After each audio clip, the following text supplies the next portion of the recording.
Hello students, আজকে তোমাদের জন্য এবিটিআই মাধ্যমিক টেস্ট পেপার্স 2024-25-এর ম্যাথামেটিক্সের 311 নম্বর পেজের 1-এর দাগ থেকে 4-এর দাগের সমস্ত প্রশ্নের উত্তর করে দিচ্ছি। চলো দেখে নাও।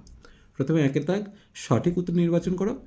1-এর কোশ্চেন, কোনো গ্রামের বর্তমান জনসংখ্যা এ প্রতি বছর জনসংখ্যা বৃদ্ধির হার যদি r% হয়, তাহলে x বছর পর জনসংখ্যা কত হবে? সূত্র জানো, p × 1 + r/100 whole to the power n হয়। সেক্ষেত্রে দেখো এখানে কোন উত্তরটা হবে? a × 1 + r/100 whole to the power x, অর্থাৎ দেখো এখানে সঠিক উত্তর a এরটা হবে। এরপর দেখে নেব 2-টা, x² + ax + b = 0। সমীকরণে দুটি বীজ 2 এবং 3 হলে a ও b এর মান চেয়েছে। চলো দেখে নেব। দেখো প্রথমে আমি সমীকরণটা টুকেছি, তাহলে যেহেতু 2 একটা সমীকরণের বীজ, তাহলে 2 এক্সের জায়গায় বসাবো। 2² + a × 2 + b = 0, অর্থাৎ এখান থেকে পেয়ে যাচ্ছি 4 + 2a + b = 0, অর্থাৎ 2a + b = -4 পেয়ে গেলাম।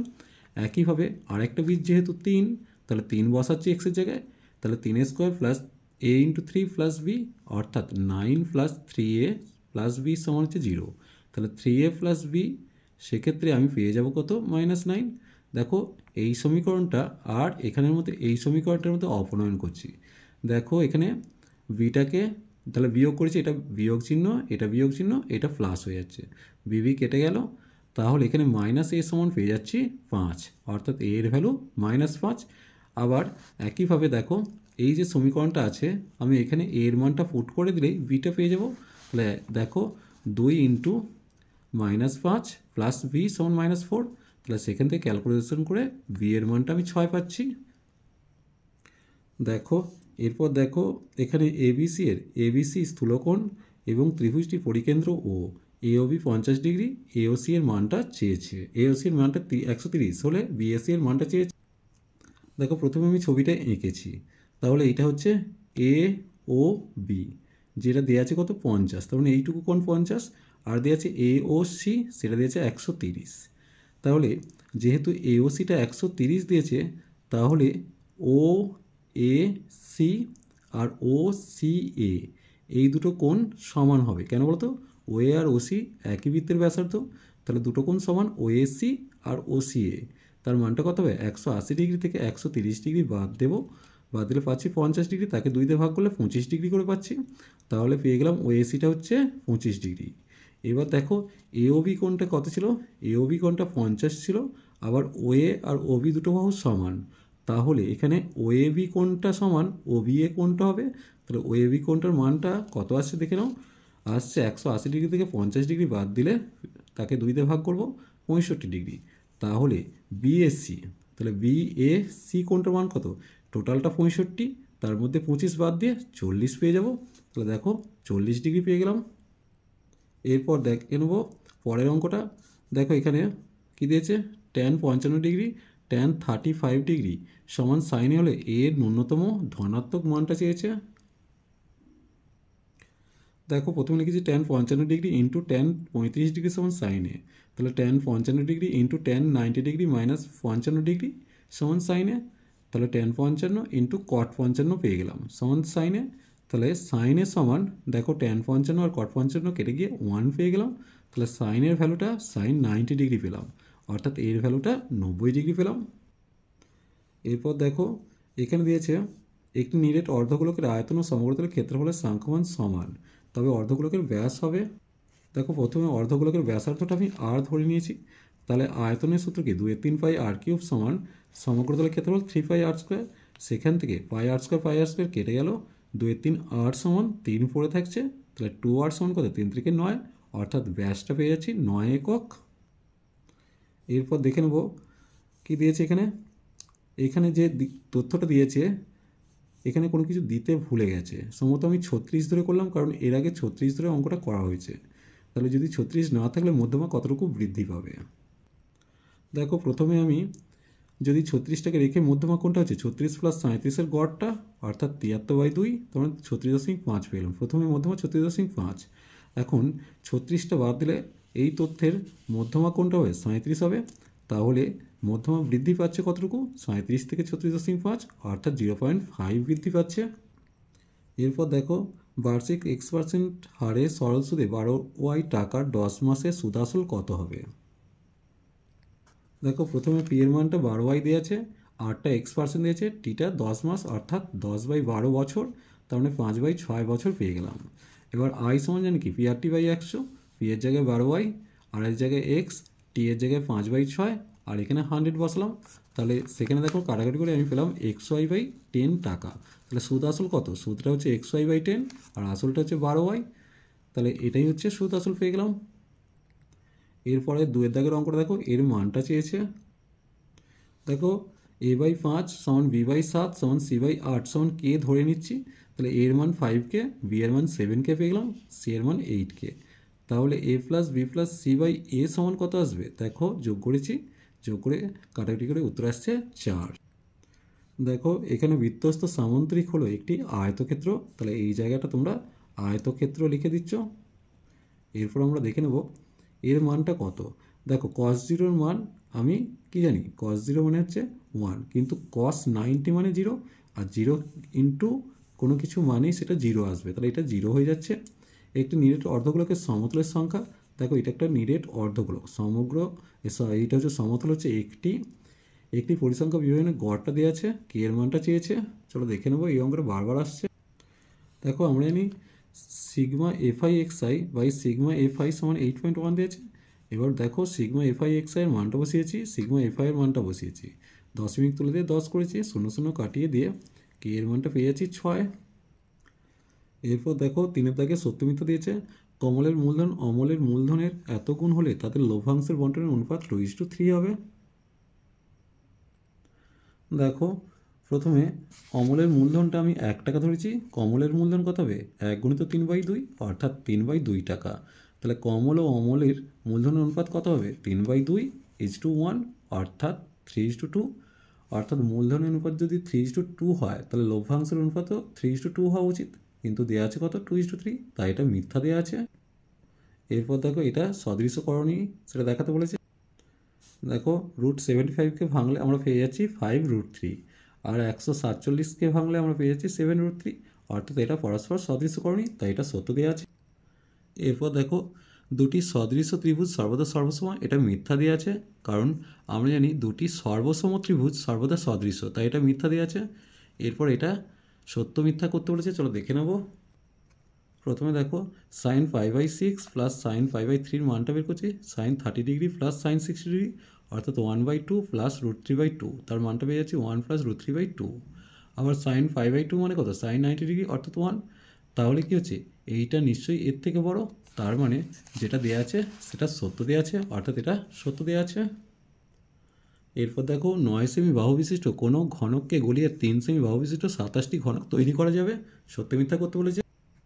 তাহলে ঘনকের সংখ্যা মানে কি? তাহলে প্রথমে 9 কিউবকে 3 কিউব দিয়ে ভাগ করে দিয়েছি, কারণ ঘনকের আয়তন কত? বাহু কিউব, তাই প্রথমে বড় আয়তনটাকে ছোট আয়তন দিয়ে ভাগ করেছি। তাহলে কত হয়ে যাচ্ছে? 27, অর্থাৎ এটা সত্য দেওয়া আছে। এরপর দেখো কতগুলি তথ্যের মধ্যমা সর্বদা ওই তথ্যগুলির মধ্যে যে কোনো একটি হবে, এটা মিথ্যা দিয়েছে, তাহলে এটা মিথ্যা লিখব। এরপর দেখো 4 দাগের প্রথম যে অঙ্কটা দিয়েছে সেখানে আসলটা চেয়েছে। ধরি আসল হচ্ছে পি টাকা, তাহলে সেক্ষেত্রে এই অঙ্কটা 4 দাগের একটা ধরি আসল হচ্ছে পি টাকা, তাহলে আর হচ্ছে 5%, তাহলে টি হচ্ছে 1 মাস অর্থাৎ 1/12 বছর, তাহলে আইটা 1 টাকা দিয়েছে, তাহলে আমরা জানি পি = আই × 100/8টি, মানগুলো বসালাম, 5 দিয়ে 100 কেটে 20 পেলাম, তাহলে 20-র সাথে 12 গুণ হলে 240 টাকা, অর্থাৎ মূলধনের পরিমাণ হচ্ছে 240 টাকা। এরপর আমরা দেখে নেব এখানে যদি 8 বছরে দ্বিগুণ হয় তাহলে কত বছরে 4 গুণ হবে। দেখো এখানে দিয়েছে আসলটা পি ধরে নিচ্ছি, যেহেতু দ্বিগুণ হচ্ছে তাই 2p সমান লিখছি p × 1 + r/100 whole to the power 8। তাহলে 2 এর মানটা p কেটে গেলে 2 সমান হচ্ছে 1 + r/100 whole to the power 8। তাহলে এখন ধরি n বছরে 4 গুণ হবে, তাহলে কি লিখতে পারি? 4p সমান p × 1 + r/100 whole to the power n। তাহলে p কেটে গিয়ে 4 সমান হচ্ছে 1 + r/100 whole to the power n। তাহলে এখন 4 মানে কত? 2 স্কোয়ার, তাহলে 2 স্কোয়ার সমান হচ্ছে 1 + r/100 whole to the power n পেলাম। 2-এর জায়গায় মানটা বসিয়েছি কত 1 plus r/100 whole to the power 8, তার মাথায় 2 সমান এটা। তাহলে n-এর জায়গায় কত বসছে, n-এর জায়গায় আসছে 16, দেখে নাও। তাহলে n সমান আমি লিখতে পারি 16। এরপর দেখে নেব, দেখো এই যে অঙ্কটা দেওয়া আছে এখানে কে এর মানটা চেয়েছে। প্রথমে আমি সমীকরণটা লিখেছি, লিখে দেখো একটু ক্যালকুলেশন করছি। এখানে 2kx মাইনাস কে পেলাম, তাহলে x square minus x minus 2kx plus k সমান 0। তাহলে x square minus 1 plus 2k into x plus k সমান 0। তাহলে এখানে এ এর ভ্যালু হচ্ছে 1, বি এর ভ্যালু হচ্ছে মাইনাস এটা, আর সি এর ভ্যালু হচ্ছে কে। তাহলে বীজদ্বয়ের সমষ্টি সূত্র কি, মাইনাস বি বাই এ। তাহলে বি এর জায়গায় মানটা বসিয়েছি 1 প্লাস 2k বাই এর জায়গায় 1 বসিয়েছি সমান 0। তাহলে 2 প্লাস 2k প্লাস 1 সমান 0 পেয়ে গেলাম। তাহলে 2k সমান -1, অর্থাৎ কে এর মান পেয়ে গেলাম -12। এরপর দেখো এখানে এটা দেখাতে বলেছে, এর মানটা 1 হবে, চলো দেখে নেব। তাহলে এখানে আমি দেখছি a প্লাস 1/b সমান 1 দিয়েছে, তাহলে 1/b সমান হচ্ছে 1 মাইনাস এ পেলাম। তাহলে b এর ভ্যালু কত হচ্ছে 1/1 মাইনাস এ। আবার এখানটা থেকে b প্লাস 1/c সমান হচ্ছে 1, তাহলে b সমান কত 1 মাইনাস 1/c, অর্থাৎ b এর মানটা পেয়ে গেলাম c মাইনাস 1/c। এখন দেখো এখানেও b এর মান আছে, এখানেও b এর মান আছে, এই দুটোকে সমান করব, তাই সমান করে লিখলাম। এবার উল্টে নিচ্ছি, দেখো এটা কত হচ্ছে 1/1 মাইনাস এ থেকে 1 মাইনাস এ করছে উল্টেছে, তাহলে এটাও c মাইনাস 1 হবে। এবার দেখো এই এটাকে এদিকে নিয়ে গেছি আর এটাকে এদিকে নিয়ে গেছি, তাহলে কি হলো 1 মাইনাস c মাইনাস 1 সমান এ পেলাম। এখন c মাইনাস 1টা যদি লসাও করি তাহলে c মাইনাস 1 মাইনাস সি হলো সি কেটে গিয়ে পড়ে থাকছে হচ্ছে -1টা ছিল, সেই -1টা নিচে অ্যাবজর্ব করে নিয়েছি। তাহলে c মাইনাস 1টা কী হবে 1 মাইনাস সি হয়ে গেছে। তাহলে কি আসছে, এর মানটা আসছে 1/1 মাইনাস সি। এখন উল্টে নিচ্ছি, তাহলে কী হবে বলো তো 1 মাইনাস সি সমান 1/a, তাহলে 1 সমান সি প্লাস 1/a, অর্থাৎ সি প্লাস 1/a এর মানটা পেয়ে গেলাম 1। এরপর দেখো 10 সেমি ব্যাসার্ধের দুটি সমান বৃত্ত পরস্পরকে ছেদ করে তাদের সাধারণ জায়গার দৈর্ঘ্য 12 সেমি হলে বৃত্ত দুটি কেন্দ্রদ্বয়ের মধ্যে দূরত্ব চেয়েছে। এখানে দেখো ছবিটা এঁকেছি, এখানে যে এবিটা হচ্ছে সাধারণ জায়গা কত 12 সেমি, আবার এক্স ওয়াইটা হচ্ছে কেন্দ্রদ্বয়ের মধ্যে দূরত্ব। এখন এক্স ওয়াই লম্ব এবি হবে আর এমটা হবে এবি এর মধ্যবিন্দু, অর্থাৎ এম এর মানটা তোমার পেয়ে যাচ্ছে কত 12/2 অর্থাৎ 6 সেমি। এখন এ ওয়াইটা দেওয়া আছে 10, এটা দেওয়া আছে 6, তাহলে এম ওয়াইটা চাই। তাহলে সমগ্র ত্রিভুজ এ এম ওয়াই থেকে কী লিখবো এম ওয়াই সমান √10² - 6² অর্থাৎ 8 সেমি উত্তর আসছে। এখন এক্স ওয়াই মানে কোনটা দেখতে পাচ্ছ, এক্স ওয়াই মানে হচ্ছে 2 ইন্টু এম ওয়াই হবে, অর্থাৎ 2 ইন্টু 8 আসবে, তাহলে উত্তর আসছে 16 সেমি। এরপর আমরা দেখে নেব এখানে ভিআইয়ের যে অঙ্কটা 16 সেমি ব্যাসার্ধ বিশিষ্ট একটি বৃত্তের কেন্দ্র থেকে 17 সেমি দূরত্বে অবস্থিত একটি বহিস্থ বিন্দু থেকে ওই বৃত্তের অঙ্কিত স্পর্শকের দৈর্ঘ্য চেয়েছে। দেখো প্রথমে ছবিটা এঁকেছি, এইটা হচ্ছে ওপি হচ্ছে 17 সেমি দিয়েছে, আর স্পর্শকের দৈর্ঘ্য চেয়েছে এপিটা। তাহলে লিখেছি ওয়েটা ব্যাসার্ধ অর্থাৎ 16/2 মানে 8 সেমি আসছে, আর ওয়ে লম্ব এপি, তাহলে এটা একটা সমগ্র ত্রিভুজ। তাহলে এটা হচ্ছে অতিভুজ, এটা হচ্ছে লম্ব, যদি ধরি এটা ভূমি হবে। তাহলে এপি সমান √, কত 17² - 8², অর্থাৎ √225 আসছে। সেখান থেকে এপির মানটা এসে গেল 15 সেমি, অর্থাৎ স্পর্শকের দৈর্ঘ্য 15 সেমি। তারপর এখানে দিয়েছে দেখো ভিটা বলা হচ্ছে এবিসি সমদ্বিবাহু ত্রিভুজের পরিকেন্দ্র ও এবিসি হচ্ছে 120 ডিগ্রি, বৃত্তের ব্যাসার্ধের দৈর্ঘ্য 5 সেমি হলে এবি বাহুর দৈর্ঘ্য চেয়েছে। দেখো প্রথমে ছবিটা এঁকেছি, এখন খেয়াল করো ওবিটা, এই যে ওবিটা যে টেনেছি ওবিটা হচ্ছে এবিসি কোণের সমদ্বিখণ্ডক, অর্থাৎ ওবি এটা ওবিসি এর সঙ্গে সমান। তাহলে ওবি এর মানটা কত আসবে 120 ডিগ্রিকে 2তে ভাগ করলে 60 ডিগ্রি পেয়ে যাব, অর্থাৎ ওএবিটাও সেক্ষেত্রে আসবে, এটা যদি 60 আসে এটাও আসবে 60, তাহলে ওএবিটাও আসবে 60, কারণ এই ব্যাসার্ধ আর এটাও ব্যাসার্ধ, তাহলে এইটা 60 হলে এটাও 60।